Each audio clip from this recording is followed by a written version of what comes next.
Hello friends, welcome back to my channel. और अभी दोपहर का टाइम है। श्री लोग अपने स्कूल से आ गई हैं तो हमारा गेट खोल के बाहर खड़ी हुई थी तो रोने लगी दीदी दीदी। तो वो लोग घर के अंदर आ गई, फिर थोड़ा सा खेल रहे बेबी के साथ। और बेबी जैसे मेरी अब बड़ी हो गई ना, उसको भी एक बच्चा चाहिए ताकि वो किसी के साथ खेले। हम लोग के साथ वो बोर हो जाते हैं ना बड़ों के साथ। तो यहाँ पे उसकी मम्मी आई हैं और सौम्या भी आई हैं। और उसके बाद मैंने ये बनाया था कबाब पराठे। इसमें मैंने ऐड किया था आलू, उसकी मतलब वो जो क्या टिक्कियाँ बनती हैं, आलू था और क्या बोलते हैं, छोला था और सोयाबीन था। सब कुछ मतलब अच्छे से ग्राइंड करके टिक्कियाँ बना लिया था। एंड इसके बाद इसमें मैंने क्रंचनेस के लिए प्याज रखा है, बंधा रखा है और 2 टाइप की चटनी बनाया था। और ये पराठे हैं जो बहुत अच्छे लगते हैं खाने में। मतलब इतना खाते हैं हम लोग, पूरा मन भर के पेट भर के खाते हैं। हेल्दी भी होता है ना, बहुत ही कम ऑयल यूज़ करते हैं। और जिसका पराठा भी बनाती हूँ ना मैं, इसमें गेहूं का आटा थोड़ा सा और मैदा मिक्स कर देती हूँ ताकि अनहेल्दी ना हो। और इसके बाद खाना वाना खाने के बाद हम लोगों ने सोचा चलो बाहर चलते। वेदर बहुत ज़्यादा अच्छा था और बाहर निकले ही थे कि बारिश होने लगी। हम लोग घर से बाहर तो निकल आए हैं लेकिन कोई डेस्टिनेशन नहीं है हम लोग को कि कहाँ जाने वाले हैं, क्योंकि कुछ सोचा ही नहीं था। कहाँ घूमने करने आए हैं हम लोग। घर पे टाइम नहीं पास हो रहा था, बाहर मौसम अच्छा था तो हम लोग बाहर घूमने के लिए आ गए। और बाहर अब बारिश होने लगी है तो सब लोग कार में ही बैठे हुए हैं। मतलब कार चल रही, कार में बैठे हुए और पता नहीं कहाँ पे आ गए, कुछ पता भी नहीं है। तो मैं इनसे कह रही चलो मैप ऑन करते, फिर पता चलेगा हम लोग को घर यहाँ से कितनी दूर है। सच्ची में पता नहीं कहाँ गए, पहली बार ये सब देख रहे हैं। मौसम बहुत अच्छा हो गया लेकिन डर लगा कहीं बिजली न कड़कने लगे, मुझे तो बड़ा डर लगता है। टंग क्यों दिखा रहे हो? नो, टंग नहीं दिखाते बे। तो यहाँ पे कुछ नया बन रहा है, वो देखो एक बिल्डिंग टाइप। एंड रेन हो रही है, देखो लगा रखी है ना। या वो देखो आंटी जा रही है, आंटी। पता नहीं कहाँ भटक रहे हैं हम लोग। रजापुर आ गए, पता नहीं कहाँ पड़ता है। हम थप्पड़ लगा देंगे बेटू, मान जाया करो। मानती ही नहीं है, बस सब फाड़ना है, तोड़ना है। तोड़ना तोड़ना। बाबू बोलो थप्पड़ खाओगे? थप्पड़ खाओगे? अपने मारने भी लगती है थोड़ा। बाबू मारते नहीं है। हाँ पता है। पहले जब घर से निकले थे बिल्कुल वेदर अच्छा था और रास्ते में निकलते निकलते इतनी तेज बारिश होने लगी है और पता नहीं कहाँ हम लोग भटक रहे, कुछ पता ही नहीं है। ये मुझे इतना ज़्यादा परेशान करी थी आगे कि गेट खोलो गेट खोलो, तो मैं पीछे ही आ गई हूँ। और इसके ना स्लीपर्स निकाल दिए हैं तो पूरे में यहाँ मैट जो है ना घास की जैसी, तो इस पर चल रही है। अब मुझे थोड़ा सुकून आराम से बैठे, नहीं तो पूरा पागल कर दी थी मुझे। हाँ उधर खड़े हैं और हम लोग गाड़ी में बैठे हुए। मौसम बहुत अच्छा लग रहा। इतनी बड़ी काऊ हो गई, बाप रे। तो अभी हम लोग अपने रास्ते पे आ गए, 2 किलोमीटर आगे चले गए थे तो मैप लगाया, उसके बाद अब आ गए क्योंकि उधर रोहिणी का इलाका पता नहीं। पानी वो एक बोतल उधर रखी है। अच्छा वो मैं पीछे आ गई तो बेबी यहाँ पे कुछ पेपर्स वगैरह इसको मिल गए, वही खेल रही है, फाड़ रही है। और कुछ समझ ही नहीं आ रहा हम लोग जाए कहाँ। मतलब कोई प्लान नहीं था कहीं जाने का, बस ऐसे ही घर से बाहर भटकने के लिए निकल आए। और यहाँ पे देखो कितनी दूर तक एरिया सारा खाली पड़ा है। ये रोहिणी का कोई सेक्टर लगता है और इधर साइड ना बहुत सारे मॉल पड़ते हैं।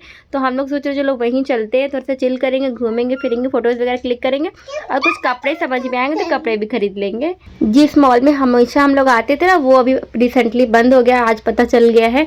तो यहाँ पे एक सिटी सेंटर पड़ा था, सोचा गया चलो इसमें चलते हैं। और लाइफस्टाइल है और शॉपर स्टॉप, क्या नहीं, हाँ वही वाला ना। हाँ और मतलब कई सारे यहाँ पे पड़ते, बिग बाजार भी है। तो वही सोचे थे कहाँ चलते, इसलिए कार है धीरे धीरे चल रही है, हम लोग देखते जा रहे हैं कि कहाँ जाना है। और इसके बाद मुझे इतनी ज़ोरों की नींद आने लगी क्योंकि बोर हो रहे थे कि कहीं बाहर भी नहीं निकल के खा पा रहे, हवा भी नहीं खा पा रहे थे ना अच्छे से, इतना अच्छा वेदर। तो बस गाड़ी में बैठे बैठे बैठे बोर हुए जा रहे। तो मैंने कहा चलो अपने हस्बैंड से कहीं तो चलो, बस घुमाते रहोगे क्या गाड़ी में। तो यहाँ पे फिर अब हम लोग आ गए हैं। देखो कितना बड़ा सा ह्यूज सा मॉल है, ये सिटी सेंटर हम लोग आए हुए। इसके बाद अंदर ही अंदर से जाने का लाइफस्टाइल भी था तो हम लोग वहाँ भी चले गए। और बेबी को मेरे एक्सलेटर पे चलना बहुत ज़्यादा पसंद है क्योंकि जब उस पर खड़ी होती है वो नीचे जाते रहते हैं ना स्टेयर्स, इसको बहुत ज़्यादा अच्छा लगता है। बट थोड़ा सा मतलब डर लगता है ना, मैं अपने हस्बैंड से मना करती हूँ उसको मत खड़ा करो कहीं गिर विर जाए। बट वो बोलते हैं नहीं नहीं मैं पकड़े हो, कहाँ गिर जाएगी। मुझे तो बहुत डर लगता है, मैं उसको कभी ऐसा नहीं करती लेकिन वो मेरी बात मानते ही नहीं है। उसको उस पर खड़ा ही कर देते हैं, और वो भी कम जिद्दी नहीं है, उस पर खड़ी हो जाती है। और उसके बाद बेबी हम लोगों को कोई शॉपिंग नहीं करने दे रही थी ना, तो मैंने अपने हस्बैंड से बोला देखो आपको पैंट शर्ट लेना ठीक है तो आप ले लो, जाके चूज़ करो, जाकर मैं बेबी को इधर एंगेज करूँगी, दिखाती रहूँगी सब कुछ, और जब मेरे को कुछ शॉपिंग करनी होगी ना आप बेबी को संभाल लेना। तो ऐसे ऐसे करके हम लोगों ने समहाउ शॉपिंग कुछ कर लिया, बेबी के लिए टी शर्ट्स वगैरह भी परचेज किया था।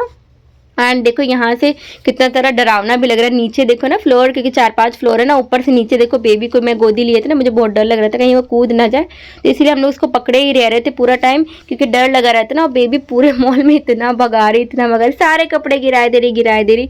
मैं सारे कपड़े पकड़े, बेबी नहीं करो, बेबी नहीं करो, लेकिन वो सुनती ही नहीं, उसको तो मजे आ जाते। और सारे जैसे कपड़ों के बीच से निकल जाती, इधर से घुस के निकल रही, उधर से घुस के निकले, मतलब पूरा भाग भाग के इतना ज़्यादा भाग रही थी।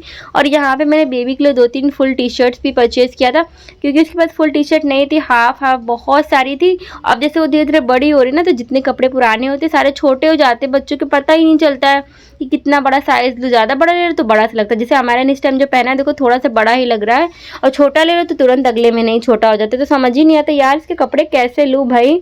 और यहाँ पे मैंने उससे बोला बेबी चलो चलो चलो, तो यहाँ पे तो स्लिपरी था ना, तो उसको डर लग रहा था चलने में, वो धीरे धीरे देखो चल रही। बस मैंने वीडियो को ना थोड़ा सा स्लो मोशन में कर दिया, तो और स्लोली वीडियो चल रही है। एंड यहाँ पे देखो ये लाइट लगी थी मिरर पे, तो यहाँ पे इसको टच करे ले रही, मतलब क्या बताऊँ मैं बनाने जा रही हूँ आम का गलका। तो इसके लिए मैंने आम जो है अच्छे से वॉश करके काट लिए हैं छोटे छोटे पीसेस में, और ये कुछ मसाले, खड़े मसाले, मेथी दाना है, ज़ीरा और सौंफ, और इसमें मेरे पास कलौंजी नहीं थी तो मैं नहीं ऐड करूँगी, और हींग भी है थोड़ा सा, और ये सब सूखे पाउडर मसाले हैं, धनिया पाउडर, लाल मिर्च पाउडर, हल्दी, और हल्का सा नमक ऐड करेंगे, बाकी इसमें चीनी ज़्यादा ऐड होती है। तो बस, और इधर मैंने कढ़ाई रख दी गर्म होने के लिए, ऑयल गर्म हो जाएगा फिर बस बनाना स्टार्ट करते हैं। और इसमें पानी भी काफ़ी सारा लगेगा क्योंकि आम को पकना होता है। मैं किचन में बिजी हो गई थी खाना वगैरह बनाने के लिए, और मेरे हस्बैंड और उनके फ्रेंड आए थे, तो वो दोनों आपस में बातें कर रहे थे, और बेबी यहाँ पे आराम से आए और बाथरूम के स्लीपर्स खेलने लगी। मैंने उसको कस के डांटा तो वो भाग गई, मतलब जैसे उसको देखो नहीं ना। और बाथरूम के स्लीपर्स तो बाथरूम के अंदर ही हम लोग सोचा रखेंगे, क्योंकि वो कहीं भी घुस जाती है, मुँह में डालने लगती है, तो हम लोग इतना डर गए कि कितने गंदे होते, मुँह में डाल लिया उसने। तो मैंने अपने हस्बैंड को डांटा भी बहुत सारा कि आप देखते नहीं हो, बातें करने में बस बिजी रहते, मैं तो खाना बना रही हूँ, क्या मैं उसको बैठ के रहूँगी, आप बैठे बातें करो तो उसको तो देखते रहो कम से कम। तो इस तरह छोटी छोटी हम लोगों की लड़ाई हुई। और उसके बाद देखो यहाँ पे बन रहा है हमारा खाना भी, तो उसमें मैंने पानी वगैरह सब ऐड कर दिया, मसाले ऐड कर दिए, और उसमें भुना हुआ जीरा डालूंगी, तो वही मैं रोस्ट कर रही हूँ अभी। और फिर उसके बाद हम लोगों ने सोचा चलो बेबी को बर्थडे पार्टी में जाना 2-3 दिन के बाद, तो इसलिए कि यहाँ इसकी फ्रॉक रखी हुई थी, तो उसको पहना के देख रहे कि हो जाएगी कि नहीं, क्योंकि जब ये लाए थे ना तो ये काफ़ी बड़ी सी थी, तो उसको उस टाइम पहनाया नहीं गया। अभी ये फिटिंग देखो कितनी प्यारी सी हो गई है, तो बेबी यही मेरी पहनेगी। आप लोगों को कैसी लग रही है बेबी मेरी कमेंट ज़रूर करके बताएगा। हमें तो बहुत प्यारी लग रही है, बिल्कुल डॉल जैसी लग रही है, लेकिन वो बालों में ना हेयर बैंड लगाती ना ही क्लिप लगाती, तो पता नहीं इसके बाल कैसे बनने, आई डोंट नो। एंड उसके बाद खाना भी हमारे लोगों का बनता जा रहा है। इसमें ना मसाला भी मैंने भुना हुआ ऐड कर दिया है, और बस इसको थोड़ा सा गाढ़ा होने तक पका लेना। इसमें चीनी भी ऐड कर दिया था लास्ट में, और अब ये देखो बन गया है, गाढ़ा सा हो गया, और ये बहुत ज़्यादा टेस्टी लगती है क्योंकि आम खट्टी होती है और इसमें चीनी पड़ी होती है, तो खट्टा मीठा वाला फ्लेवर आता है, इसको किसी भी सब्जी के साथ खा सकते हैं। तो आई होप कि आप लोगों को मेरा छोटा सा ब्लॉग अच्छा लगा होगा।